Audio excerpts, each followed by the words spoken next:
Hi, you're listening to Unfiltered, real talk about sex and love with Ashley and Heather. And on today's episode, we're really going to be talking about one-sided healing, when women feel like they're the only one pursuing health in the relationship.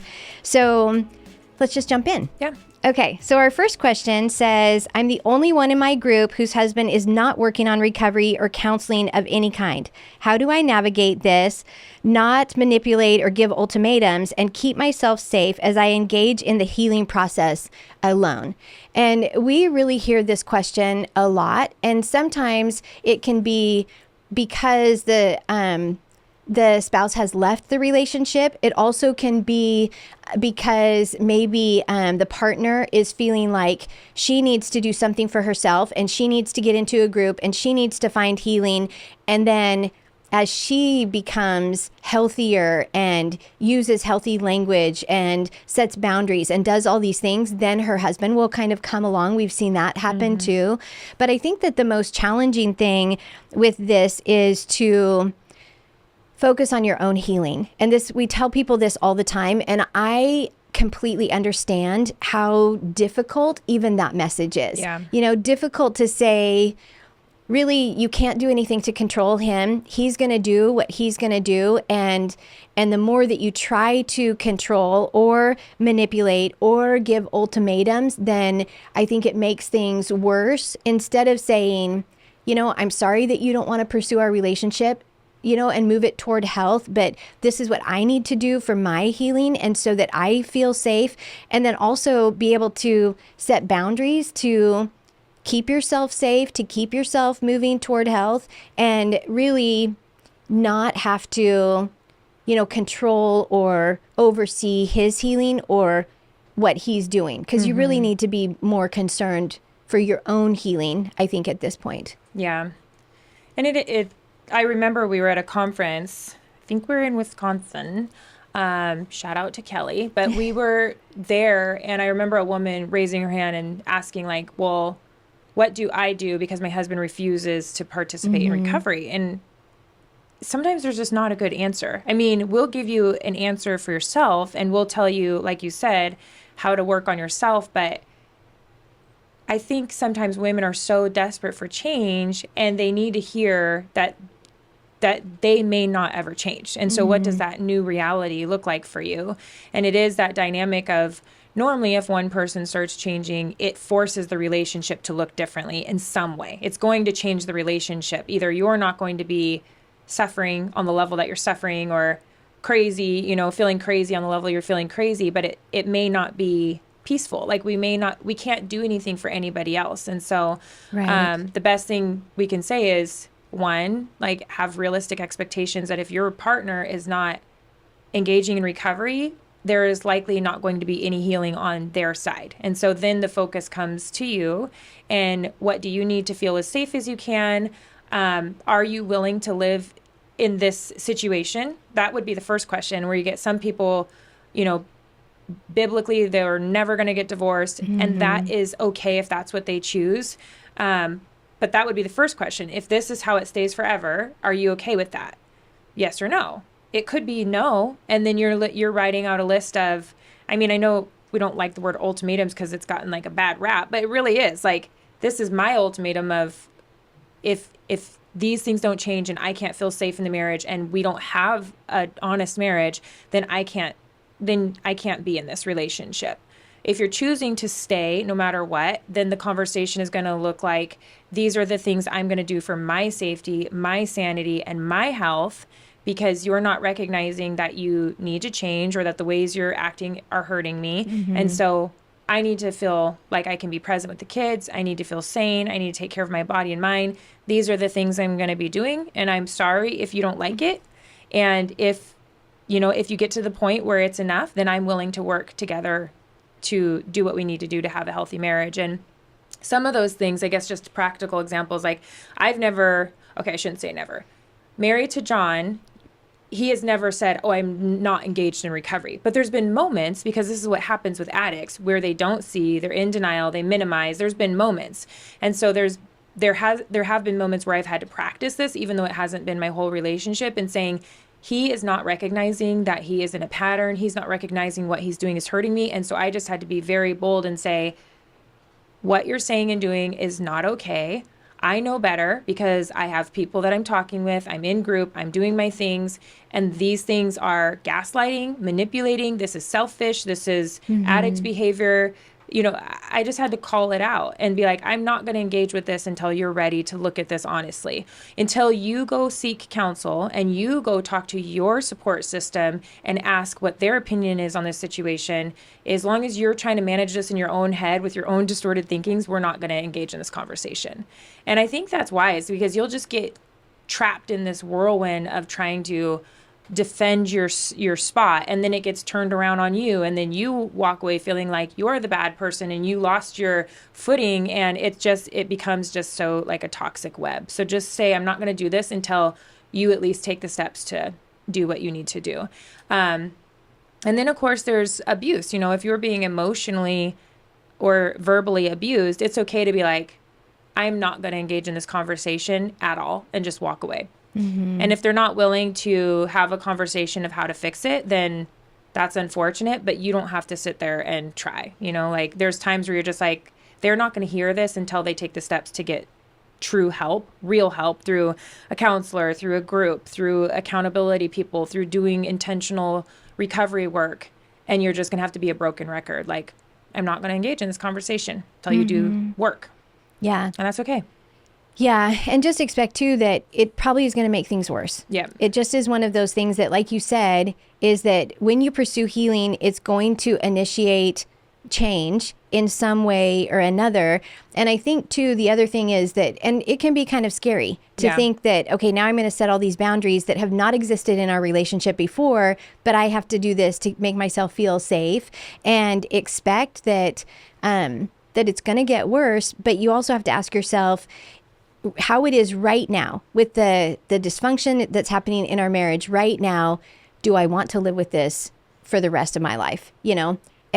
And really, I think sometimes that's really a helpful question. It really is, because there's something called, being blind to betrayal. And it's this like level of betrayal blindness where you know that something's not right, but you also know that you speaking up and putting boundaries down and naming it is going to create conflict. And sometimes that can feel so overwhelming. So we just like ignore all these red flags and things and put it up on a shelf and just like live in this state. And I think a lot of spouses have done that until they've gotten bold enough to say it. So you have to mentally be prepared to say, I'm going to make these statements. I'm going to put these boundaries down. And that's why it's so important to have a support team. I know that I shared with you when I was going to do that with John, like, I'm going to say, I'm not putting up with this until you take the steps to get help. And then know that you're kind of in this like purgatory of, you don't know what your life is going to look like, because you're going to put some boundaries up, and then you're just waiting for your partner to do the right thing, or you're realizing that's the way it's going to be. And that can be really hard too. And so if that's going to be your life, then you also may want to make sure that you reduce things that contribute to you feeling terrible. Like maybe you shouldn't be on social media watching everybody else's fake happy lives. I mean, some are probably genuine, but some are not. But we don't need like a flood of all this romance and things that you don't have. So it might be good to take a break from that. It might be good to, do the things that fill you up as your own person and give you purpose and give you joy, so that you can have this other outlet for emotional connection and purpose and life-giving activities that are not being met by your spouse. Okay. Next question is, for me to feel safe and start rebuilding trust, I've asked to see my husband's emails, but he refuses. He won't join a men's recovery group. I don't know how to deal with this. Am I being unreasonable? I keep thinking something else is coming. So I feel like this is, I mean, obviously we categorized it in this episode because it's a little similar. Like she's wanting something in recovery. He's not giving it to her. But what she's asking is it unreasonable? And no, when you've been betrayed, on the deepest level by your spouse, relationally, sexually, you have the right to ask for things to keep you safe, especially if they've been part of that betrayal. And so as the struggler or the addict spouse, I'm speaking directly to you, be willing to sacrifice freedoms in order to gain trust back, because you initially used freedoms or trust and use that for your own advantage or for addiction and betrayed your spouse. And so you may need to use some of those same freedoms and privileges to gain trust back. And that is, full transparency. I mean, above and beyond honesty of here's my whole inbox, here's my whole social media, here's my banking information, that there really shouldn't be any secrets that you need to keep from your spouse.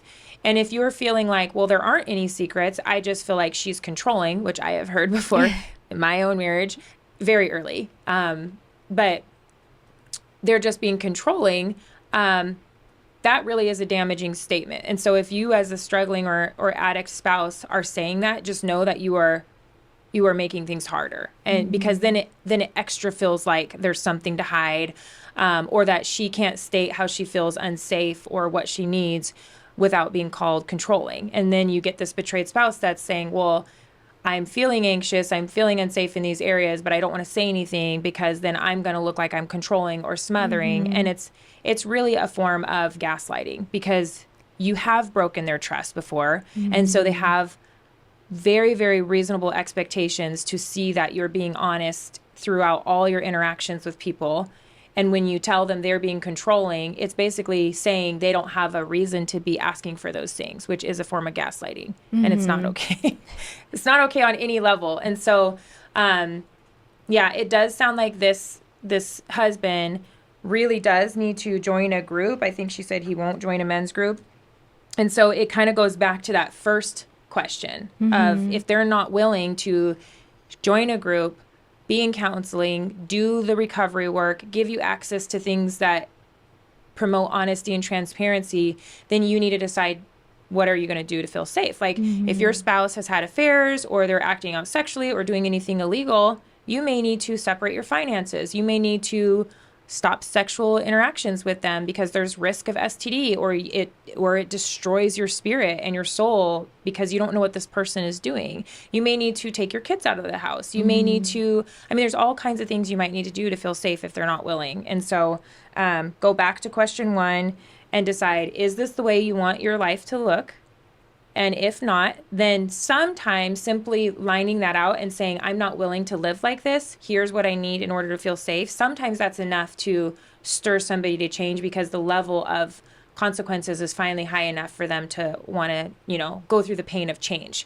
Other times they're going to say, I don't care. If you're going to be controlling, then I extra don't want to be with you. And then you know what you're dealing with. So you either stay in that marriage and you do things on your own and you emotionally connect and find safety and trust in other people, and you have really good boundaries to protect yourself, or you part ways. And I can see how this would be a good time to put together a safety action plan, because instead of it being something that is where the partner is reacting to him saying, no, I'm not going to give you access to this, then you can go through that safety action plan and be really intentional about your expectations for the relationship.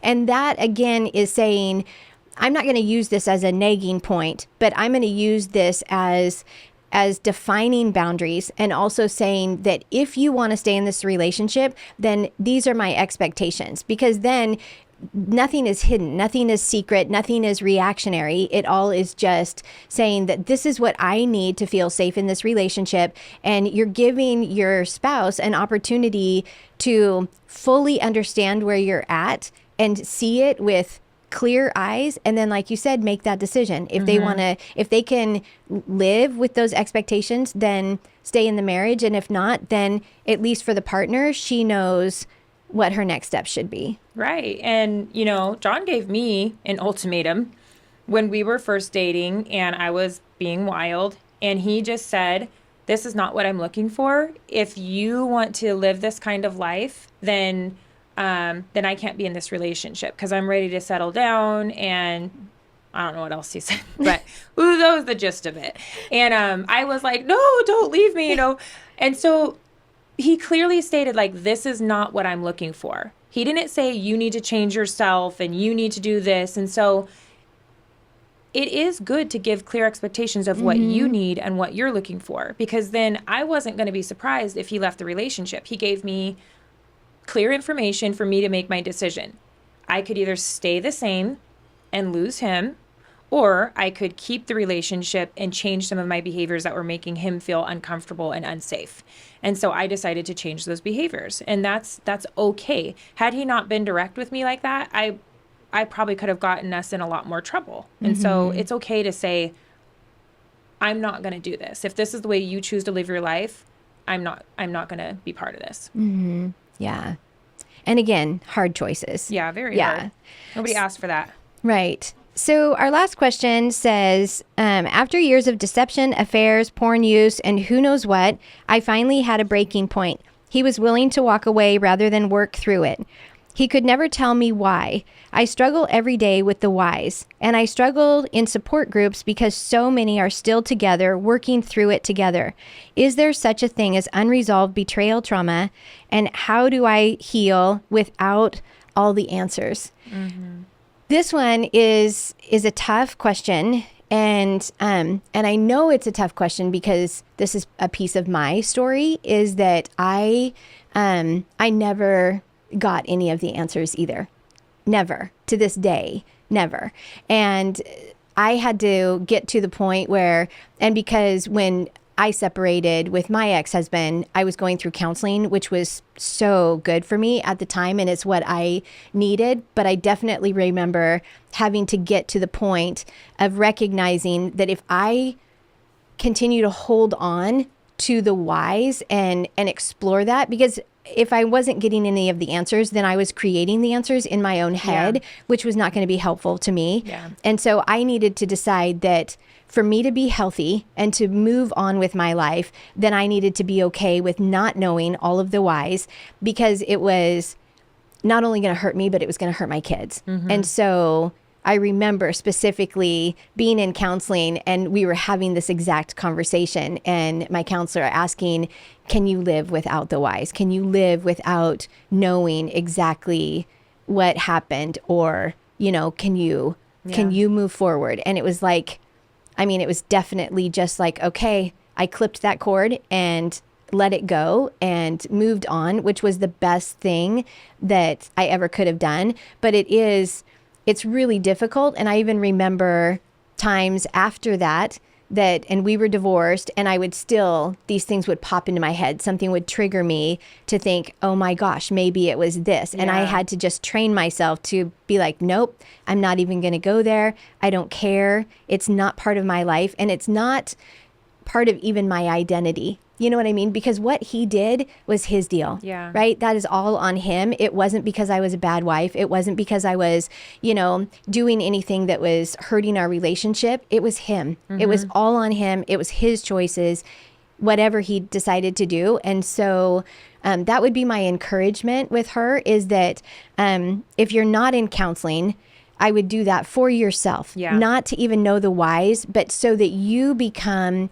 so solid and fixed in your identity and your identity in Christ, so that you can move forward. Right. And so, because there's so much power in that, and really even working through that with a counselor and being able to honestly to yourself say, I can live without knowing the whys. And because it wasn't about me, it was about him. That would be my encouragement. That's such good encouragement, and encouragement to know that you've actually been through it and you've made it, to the other side where you're not feeling chained to all of these questions and wondering, because the truth is some of us women get the answers and it's not helpful. It doesn't, it doesn't give you the closure that you thought it was going to give you. Right. It's really about processing the pain, the way you felt, the way you were treated. Like you can see what you can see, and that's what has bothered you in the first place. Like, I remember when I first went to Betrayal and Beyond, and they were asking questions, and I'm like, I can't even answer these, because he kept that secret life so secret that I could only answer according to what I saw, and that's okay. I mean, if you felt emotionally abandoned, physically abandoned, taken advantage of, gaslit, manipulated, that you can still work on those things and process through those things, and having boundaries without knowing all the answers. I mean, it definitely helps to have all the pieces, because it just kind of fills in all those gaps that you've been like trying to put the story together. But it's very, very possible to just work through that and separate. But I agree with you. I think it would be very hard. I'm not going to say impossible, but near impossible to do it on your own. Like you Right. really need people to help make sense of things and help you see things from a different perspective, because it's so emotional and it's really painful. So having a counselor, having groups is going to be the best way. Yep. Okay, I want to address the part of the question that talks about being the only person in group who doesn't have their spouse working. I think this actually could be a similar question in a lot of different arenas. Like we've had, everybody in group, their spouses have looked at porn. Mine has gone to prostitutes, or mine had sexually abused somebody, or my spouse has cancer and is dying, or there's all these different things that make the situation unique. But I think the biggest thing about going to group and why you shouldn't give up on group and you should keep going is that you get that support from women. And a lot of times you relate on the pain and the experiences, not so much the outcome. The Betrayal and Beyond groups are not about, like, yes, we want reconciliation. We hope for marriages to stay together. But the Betrayal and Beyond groups are primarily focused on processing through the betrayal trauma. And that doesn't matter if it's current betrayal trauma or trauma you experienced from an ex-husband or a spouse that's already left. It's just taking the time to pause and unpack that experience of when you were going through that experience with your spouse who was deceiving you and acting out sexually or emotionally. And so that connection should be there, because everybody is there because they've experienced some kind of betrayal trauma, regardless of the outcome.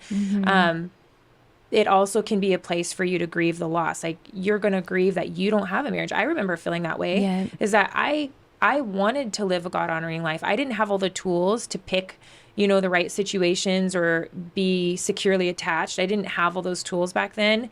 But in my heart, I've always wanted to honor God. And so it was very much a grief when I got divorced. And then John and I, at one point in our marriage, we even got on our knees and just prayed, like, if we messed up, just ask for forgiveness for how we handled our first marriages, and just ask God to bless our second ones, because we didn't know anything, but it was a grief. Like, I never asked for this. I never asked for my twin boys to have a broken home or anything, and so it's its own grief. And so when you have something extra like that, like you also have a divorce or separation, go through your Betrayal and Beyond group, but also go through like a grief share group and and be able to unpack the divorce, because there you're going to get the connection of women whose spouses have left, or there's been a divorce, or they're going through that loss of family and loss of marriage. Here you're going to get the support to process the betrayal.